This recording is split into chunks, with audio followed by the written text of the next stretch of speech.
Welcome back to Living 757. Now, we all know Virginia is for lovers. We all know this. But beyond loving each other, of course, we love to explore the rich history that this state has. And joining us today, Jamie Helmick of the Jamestown Yorktown Foundation. How are you doing, Jamie? Hi, Hey, girl. great. How are you guys doing? We're good. Doing great. And Jamie, really quick, as manager of volunteer services, can you give us a little bit more of what you do?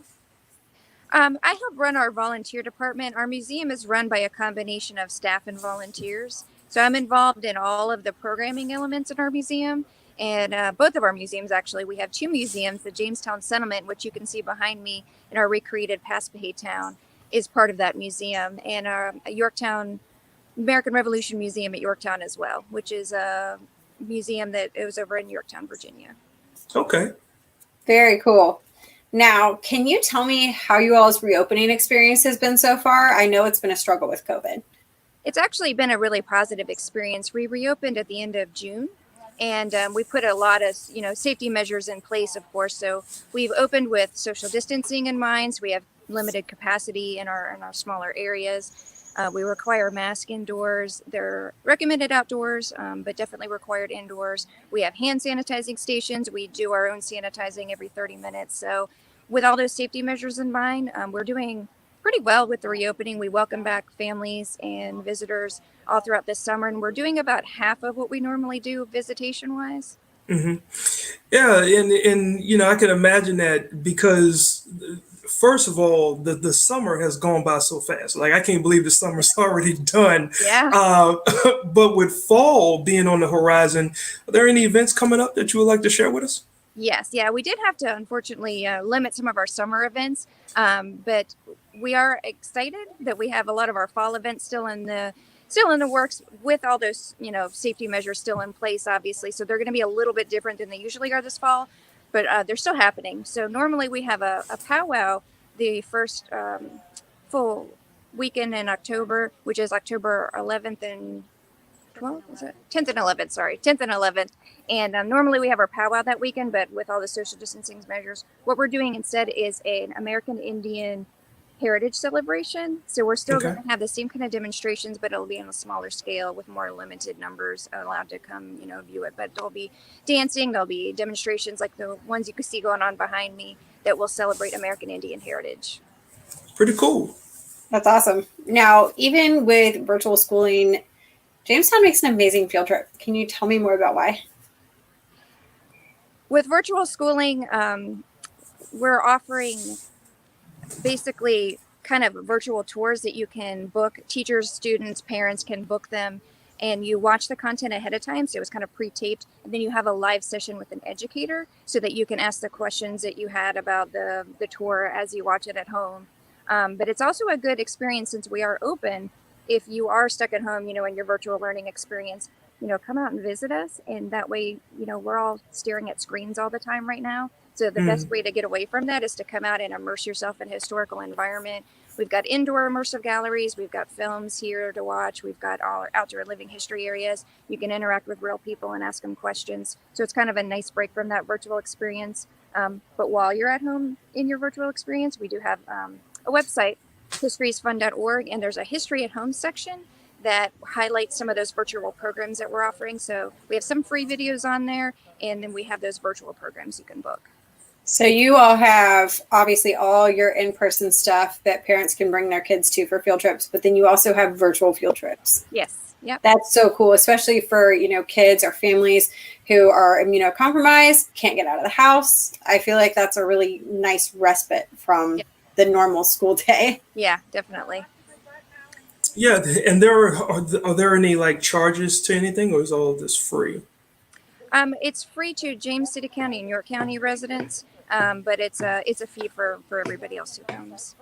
It's a fee, and I'm sure the fee is worth it because education, especially during this time, I know a lot of parents are struggling with the virtual learning as well as the kids, and so it's an adjustment period for everyone. So we certainly appreciate what you are doing there in Jamestown, Yorktown, and thank you very, very much for your time. Thank you so much. To talk with you. Bye. Great. Now, what Jamie has done is just kind of given us a woosah type of atmosphere, right? Because it's very frustrating, very frustrating. Just like I can tell you, Ashley and Patricia, my daughter is in the midst of her second week. Okay. And I admit our frustration and anxiety levels are pretty high, but they're somewhat under control. But that's not the same for everyone dealing with school. And so joining us today is associate producer of Living 757, Deanna Dallas. How are you, Deanna? Hi, good. Weird to be on the side of the camera. Yeah. How do you feel now being in front of the camera? It's a little weird. Yeah, as long as our paychecks is straight, right? Look, Yes, Quincy, be careful with that. well, before we get started asking you a question, there was a really interesting the young guest that we had. I believe her name was Eva. Ava, yes. She was a fourth grader. We had her on, and she was getting prepared for virtual school. And her mother put a picture up on on Facebook showing the difference. Yeah, the difference between week 1 and week 2. Like that kids, is a huge difference, Quincy. oh my gosh, kids are going through it. So shout out to Tracy. She's a mother handling the virtual schooling for the kids. So, it's not the easiest thing, right, Deanna? No. And talking about this, Diana, I know you are a full mom hands right now. You also work 9 to 5. How do you handle this? Because now everyone says like, okay, virtual school, but virtual school also takes the time for you guys, moms and parents, because you have to be there with your kids. Can you share your story right now? Yeah, absolutely. So my daughter, Rowan, is 5 years old, and she just started kindergarten. And we just moved into a new neighborhood right before the school year started. So we look forward to the virtual learning because it's really the only interaction that she gets with other kids her age. But it is a struggle for the ones that are that young. They can't read yet, so they can't go through the virtual slides and the alone activities that they're supposed to be doing. They have individual assignments that they're supposed to do by themselves. So the parents have to be there next to them, clicking through the slides and reading the assignments to them, because the assignments is teaching them how to read. So it's a struggle. You're managing your home, you're managing your child's schooling, and you're trying to work at the same time, and it's not an easy feat. But on the other hand, I understand that everyone's trying to do what's necessary to keep our kids safe, and the teachers at my daughter's school at Deep Creek Elementary are fantastic, and you can tell that they care, and they're trying really hard to make this as meaningful of an experience for the kids so they can get the most out of it. But it's difficult. It's really hard. And they're frustrated too. They don't want to have to rely on their parents every 2 seconds. Yeah, and So- I'm sorry, Patricia. No, that's fine. I would just want to ask you, so you have time to your job and also teach your daughter? Or You have that's to make like time. Yeah. So when she does individual assignments, I have to be there next to her. I have to be there for lunch and recess. But then when she's doing her assignments that the teacher is teaching, that's when I have my opportunity to step aside and focus on my work and the show. Yeah, and Deanna, you actually hit the nail. You actually hit the nail on the head when you were talking about lunch. The other component to all of this craziness is a lot of parents were depending on the schools to provide the meals and all that stuff. And so, like I know in our neighborhood, there are buses that drive by and parents have to wait at the bus stop and they can get breakfast and lunch. And we're fortunate enough where we don't have to lean on that. But I know that there's a lot of parents, along with the struggles for, adjusting to this virtual learning atmosphere. It's just crazy. Then you say that everything is. Yeah, Yes, it's more than just learning. It's for some children, it's the only safe environment that they have. It's the only stable environment they have, and they're really missing that opportunity to have those other, adults and leaders in their lives. So, my heart goes out to them because it's got to be difficult, but it's something that everyone's just trying to make the most and try to get. Now that you mentioned that, Diana, that's going to be very difficult. I just have the chance to be talking with a group of leaders here in Virginia Beach, people that are trying to help also the Latin community, because like you just say, it's really hard for you guys that speak English.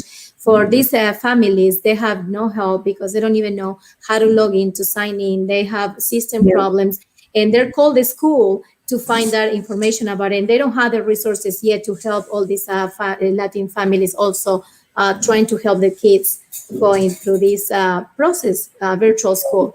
So yes, it's a lot of challenges I think that everyone is facing during this virtual moment and virtual school. But so yes, we want to say thank you so much for sharing with us today. Yeah, it's my pleasure. Thanks for having me, guys. Yeah, you know, and it's good to see you on this side. So now I can really pick with you now. Yeah, it's just Oh, God. hear from first hand how she's dealing, because I don't know how to do everything. It's really Yeah. hard right now. At a time. Yeah, Yes. well, we certainly appreciate you and what you do. And for all the other parents out there, keep your head up because it may not get any easier, but you know what? If we all continue to stick together, then we'll be all right. And so we take a moment to relax. And what chills us out from a lot of frustration is hearing some good music. So up next, we got Gracie Carroll. She's going to take us to Nashville when we come back.